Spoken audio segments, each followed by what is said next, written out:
Verge, ihang theory kay theory of moral development. Sa iyang theory, nag-describe siya og mga different stages of moral reasoning. Sa iyang theory, dito siya naka-influence siya nila John Piaget o ni John Dewey. Inspired po siya ni James Mark Baldwin niya. Si Colbert nag-study siya na people progress in their moral reasoning based on their basis for ethical behavior, ilang mga behavior nila moto ang na ay mga stages, moto ang 6 stages. Diyan na si Jay katong 3 levels of moral reasoning, pre-conventional level, conventional level, o post-conventional level. Pero ang nasa pa rin nasa notes kay ang pre-conventional level na sa which focus on self-interest, avoiding punishment, of seeking personal gain. Naay unong stages. Naay unong stages ni kanan Colbert. Kailangan na stages kung katong na stage of punishment and obedience. Kani sa stage is characterized by a view that right is to behave according to socially acceptable norms imposed by some authority figure in order to avoid punishment. So, naay at every stages of naay content. Content of each one is right is literal obedience to rules and authority, avoiding punishment and not doing physical harm. What is right is to avoid breaking rules, to obey for obedience sake, and to avoid doing physical damage to people and property. The reason for doing right are avoidance of punishment and the superior power of authority. So, same as content na asan sa social perspective. Sa social perspective sa stage 1 is kaning obedience and punishment. This takes inclusive point of view. A person at this stage doesn't consider the interest of others and doesn't relate to point of view. Action are judged in terms of physical consequences rather than in terms of psychological interest of others. Authority's perspective is fulfilled with one's own. So mubuhat sila o kailangan nila ma-obedient para dili sila mapanisyan. May panahan ng mga bata bitaw, madok sila o kanang punishment. Mubuhat din sila.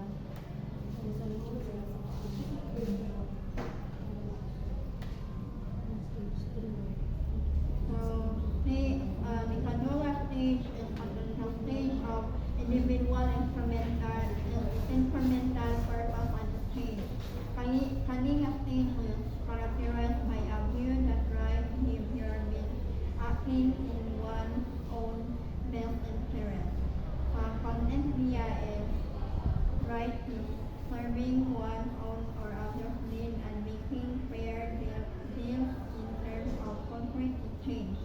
What is right is following rules when it is going to someone's immediate interest.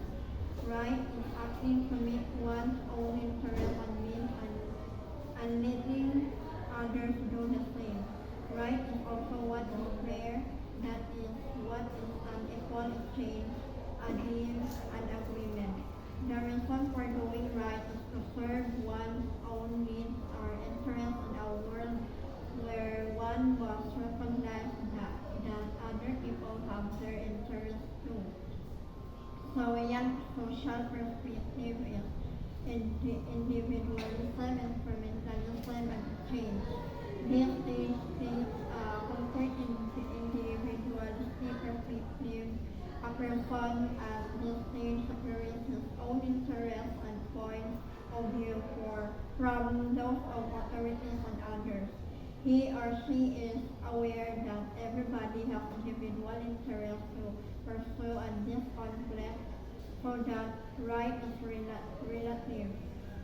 The person integrates or relates conflicting individual interests to one another through instrumental exchange of service, through instrumental means for the other and the other's goodwill, or through fairness giving each person the same amount.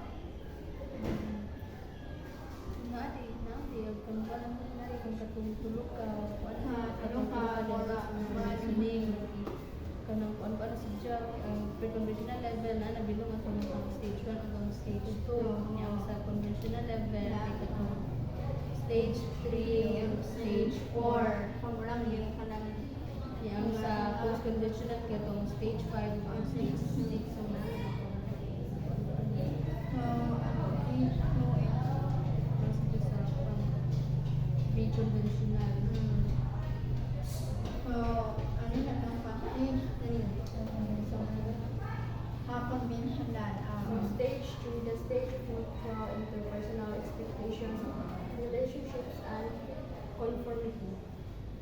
The right is playing a good, nice role, being concerned about the other people and their feelings, keeping loyalty and trust with partners, and being motivated to follow rules and expectations. So this stage takes the perspective of the individual in relationship to other individuals. A person at this age is aware of shared feelings, agreements, and expectations, which take primary over individuals' interests. The person relates points of view through the complete golden rule, putting oneself in the other person's shoes. He or she does not consider generalized system as metric. So, ano na?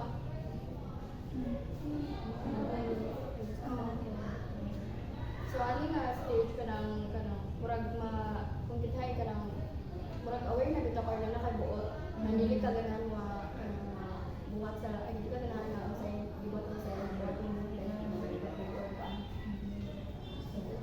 Good.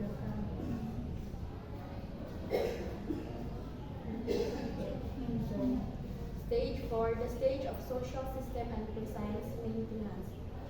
Stage 4 is characterized by one oriented to abiding by the law and responding to the obligations of duty. The right is doing one's duty in society, upholding the social order and maintaining the welfare of society or group.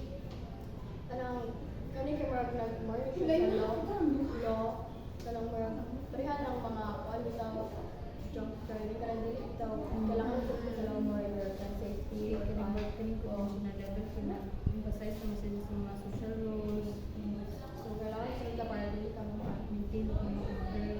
This stage refers social point of view of interpersonal relations. A person at this stage takes the viewpoint of the system which defines roles and roles. He or she considers individual relations in terms of place and system. So sunod ka kung asa na sunod ka asa na nila dapat ka na Sunod ka.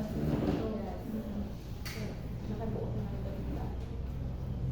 So sa stage 5, the stage 5 is Muna na yung nabilong sa post-conventional level. The third level na sila thinking. So the stage of prior rights and social contract or utility is characterized by behavior exhibiting an understanding of social authority and genuine interest in the welfare of others.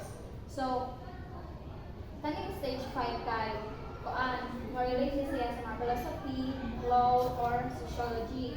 Could you clarify what you mean by the stage of prior? Yeah, reference siya sa John Rawls' theory of justice, where prior right could relate to principles of justice before social agreements, and social utility connects to the utilitarianism. So, connect ko niya siya sa social contract theory, where individuals agree to form a society with rules for mutual benefit. Then, ko niya siya sa legal or ethical rights, discussing whether rights exist before society recognizes them.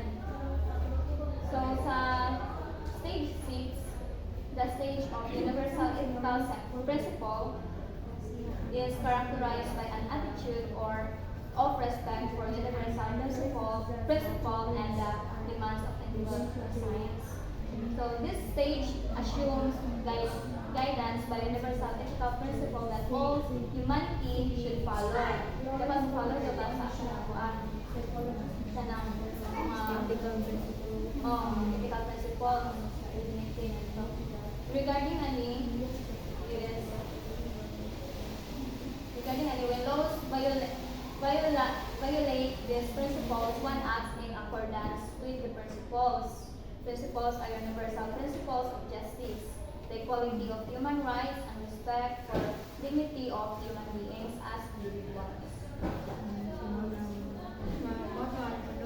Anong last?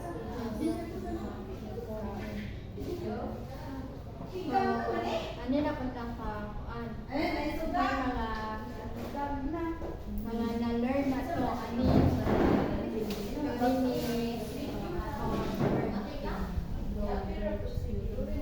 So, sa wakay, para ako, kanang naay, kanang ang mga tao nila rito, kanang kay Hani, Colbert, kanang Bianchi, nag-comment sila, o kanang sa children, o sa adult, so, what should niya, lahi-lahi siguro, okay, kung adult ka, siyempre, mas taas-taas,